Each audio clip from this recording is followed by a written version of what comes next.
नमस्कार, स्वागत है आप सभी का हमारे इस YouTube channel the maths world में।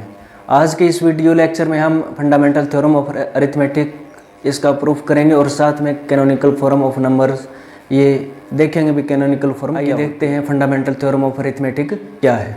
फंडामेंटल थ्योरम ऑफ अरिथमेटिक, इसकी स्टेटमेंट देखिए। Every number greater than 1 can be expressed as a product of primes in one and only one way except for the order in which the prime factors अकर।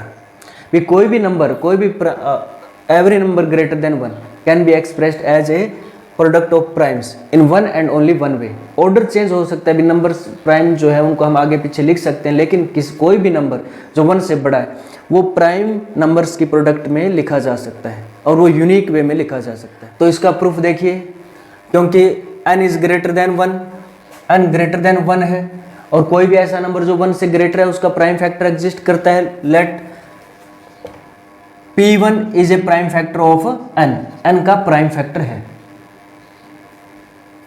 तो n can be written as n1 P1। ऐसे हम लिख सकते हैं, here n is greater than n1, P1 prime है। अब यहां पर दो केस अराइज होते हैं, n1 is equal to 1 then n is equal to P1। हमारा प्रूफ यही खत्म हो जाता है। n can be written as product of prime factors. अगर n1 ग्रेटर देन 1 है, अगर n1 ग्रेटर देन 1 है तब इसका प्राइम फैक्टर एग्जिस्ट करेगा। हम वो मान लेते हैं P2 B the prime factor of n1। तो n1 can be written as, n1 को हम लिख सकते हैं n2 P2 लिख सकते हैं। यहाँ पर n1 is greater than n2 और n is greater than n1, n1 से ग्रेटर है। तो n किसके इक्वल आ गया हमारे पास, n इज इक्वल टू, ये जो n1 की वैल्यू इसमें पुट करेंगे हम, तो P1 P2 n2, n is greater than n1 greater than n2। यहाँ दो केस एराइज होंगे भी, n2 is equal to 1, n2 is greater than 1, n2 is equal to 1 है तब n किसके इक्वल आएगा, P1 P2, n can be written as a product of two prime numbers. Proof खत्म हो जाएगा यहाँ पर। अगर n2 ग्रेटर देन 1 है तब n2 का प्राइम फैक्टर एग्जिस्ट करेगा। Let P3 be the prime factor of n2। तो n2 को हम लिखेंगे n3 P3।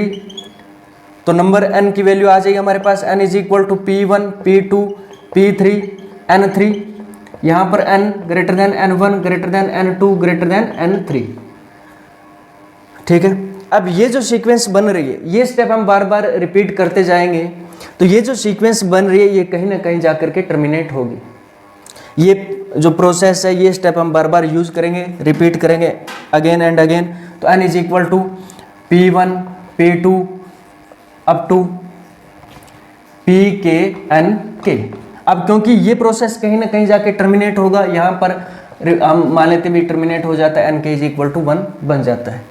तो n किसके इक्वल आ गया, P1 P2 up to Pk। So n can be written as a product of prime numbers. n को prime number की product के फॉर्म में लिखा जा सकता है। सेकंड, हमें प्रूव करना है इन वन एंड ओनली वन वे। भी यही एक मेथड हो सकता है। ऑर्डर हम चेंज कर सकते हैं, P2 P1 की जगह आगे भी इंटरचेंज हो सकता है। ये जो प्राइम नंबर है ये आगे पीछे लिखे जा सकते हैं, लेकिन यही प्राइम नंबर आएंगे, इनके अलावा कोई दूसरा प्राइम नंबर नहीं आएगा इनमें। ये हमें प्रूव कर। Let there are two way, हम मान लेते हैं, हमें प्रूव तो ये करना है भी यूनिक वे में एक्सप्रेस किया जा सकता है। हम मान लेते हैं भी n can be written as P1 P2 up to Pk। एक तो ये मेथड हो गया, एक वे ये हुआ। दूसरा, n is equal to Q1 Q2 up to Qr। n can be written as product of prime numbers in this way and in this way also. ये दो वे हो गए हमारे पास भी, n को इन दोनों फॉर्म में लिखा जा सकता है। हमें प्रूव करना है देयर इज यूनिक वे। तो यानी हमें क्या प्रूव करना पड़ेगा, हमें ये प्रूव करना पड़ेगा भी r is equal to k। एक तो हमें ये प्रूव करना पड़ेगा और दूसरा Pi is equal to Qj। भी यही ये जो प्राइम नंबर है ये इनके इक्वल है, ये प्रूव करना पड़ेगा हमें। और ये number of prime numbers is equal to number of these prime numbers. r is equal to k prove करना पड़ेगा, Pi is equal to Qj। हम प्रूव करते हैं, देखिए n is equal to this, n is equal to this. So हम क्या लिख सकते हैं, P1 P2 Pk is equal to Q1 Q2 up to QR। इसका मतलब हम ये लगा सकते हैं ना, ये जो है ये P1 के मल्टीपल में है, तो P1 डिवाइड करेगा Q1 Q2 up to QR। ये जो नंबर है, ये जो प्रोडक्ट है, this is multiple of P1, तो P1 डिवाइड दिस प्रोडक्ट, इस प्रोडक्ट को डिवाइड करेगा। क्योंकि P1 प्राइम नंबर है तो यूक्लिड के फर्स्ट थ्योरम के अकॉर्डिंग P1 किसी ना किसी नंबर को इसमें से डिवाइड करेगा। विदाउट लॉस ऑफ जनरलिटी हम मान लेते हैं भी P1 Q1 को डिवाइड करता है, P1 Q1 को डिवाइड करेगा। अब क्योंकि Q1 भी प्राइम है, P1 भी प्राइम है, अब Q1 को या तो 1 डिवाइड करता है या Q1 खुद डिवाइड करता है, लेकिन P1 प्राइम है इसलिए 1 के इक्वल तो हो नहीं सकता। इसका मतलब P1 is equal to Q1, P1 Q1 के इक्वल आया। तो इसमें पुट करेंगे अपन, तो P2, ये P1 और Q1 तो कैंसिल हो जाएंगे, P2 P3 up to Pk is equal to Q2 Q3 up to QR। तो वैसे ही हम क्या कह सकते हैं, P2 divides Q2 Q3 up to QR। तो P2 किसी ना किसी नंबर के P2 डिवाइड करता है इस प्रोडक्ट को, तो P2 किसी ना किसी नंबर को डिवाइड करेगा इसमें से यूक्लिड के फर्स्ट थ्योरम के अकॉर्डिंग। तो without loss of generality let us suppose that P2 divides Q2। अब P2 Q2 को डिवाइड करता है तो P2 Q2 के इक्वल आ जाएगा। तो ऐसे हम प्रूव कर सकते हैं भी P1 is equal to Q1, P2 is equal to Q2, P3 is equal to Q3 and so on. ये प्रूव हम कर सकते हैं। नाउ हमें प्रूव करना है R is equal to K। ये तो प्रूव हो ही गया, अभी R is equal to K हमें प्रूव करना है। ये मान के चलते हैं भाई K is less than R, K is less than R, ये मान के चलते हैं। तो इधर क्योंकि K छोटा है R से तो ये वाले पहले खत्म हो जाएंगे, हमारे पास ये बचेगा भी 1 is equal to Q K plus 1 Q K plus 2 up to QR, ये बचेगा। क्योंकि QR तक तो इसमें ये तो खत्म हो गए भी, Q K तक तो ये कैंसिल हो ही जाएंगे। इसके बाद इधर तो 1 बचेगा और इधर आगे Q K plus 1 Q K plus 2 QR तक बचेंगे। इसका मतलब ये सभी प्राइम नंबर, ये सभी प्राइम नंबर है, ये सभी 1 से बड़े ही होते हैं।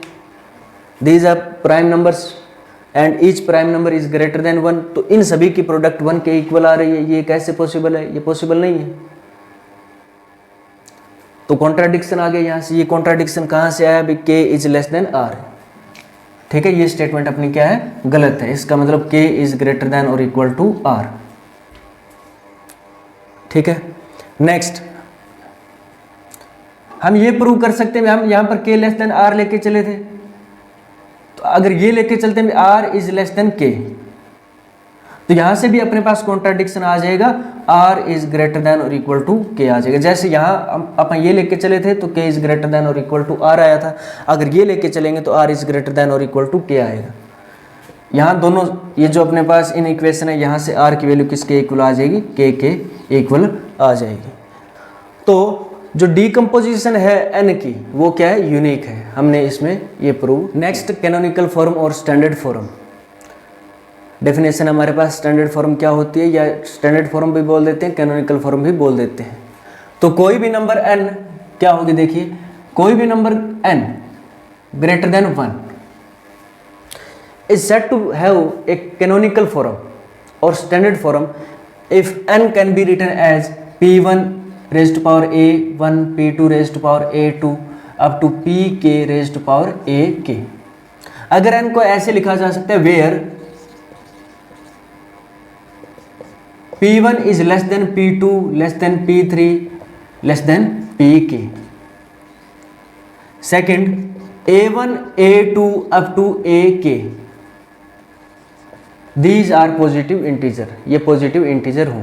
अगर n को हमने ऐसे एक्सप्रेस किया हुआ है, यानी n को हमने डिकम्पोज किया हुआ है इनटू प्राइम फैक्टर्स, इसको हम डिकम्पोजिशन बोलते हैं।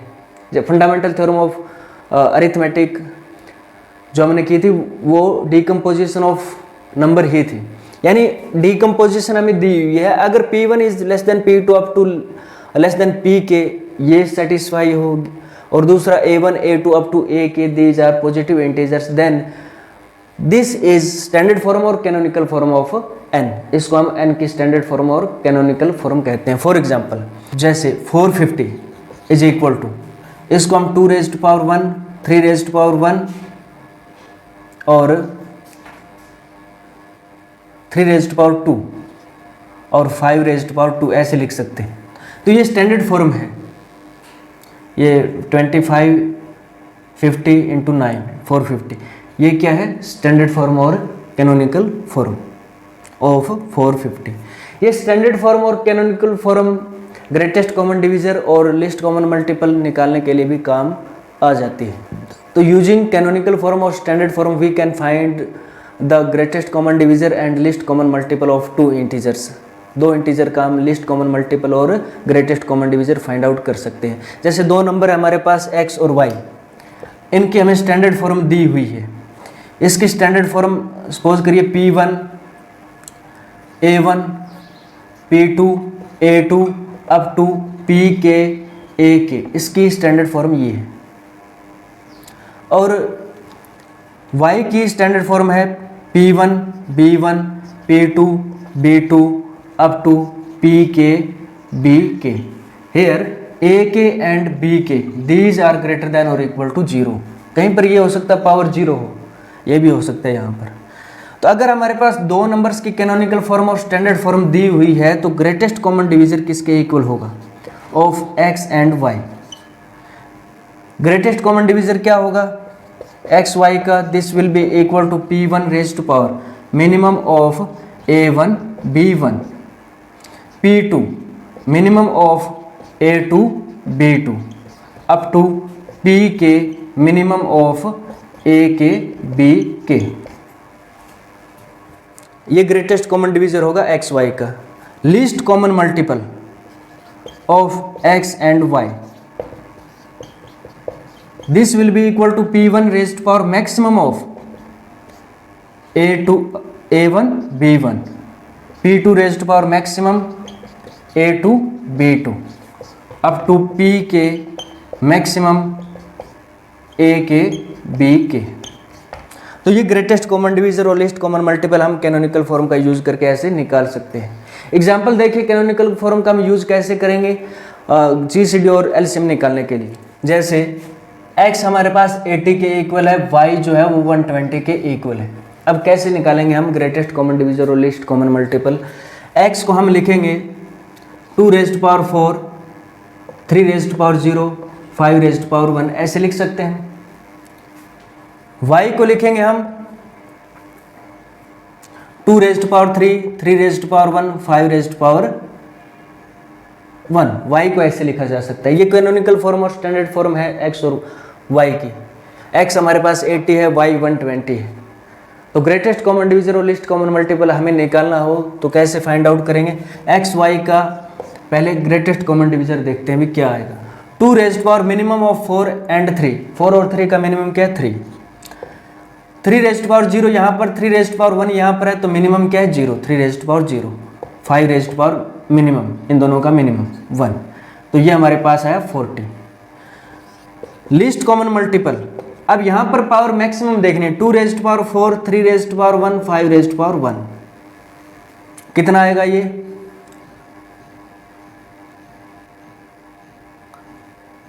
240। तो ये हमारे पास लिस्ट कॉमन मल्टीपल और ग्रेटेस्ट कॉमन डिवीज़र निकालने का मेथड है यूजिंग कैनोनिकल फॉर्म और स्टैंडर्ड फॉर्म।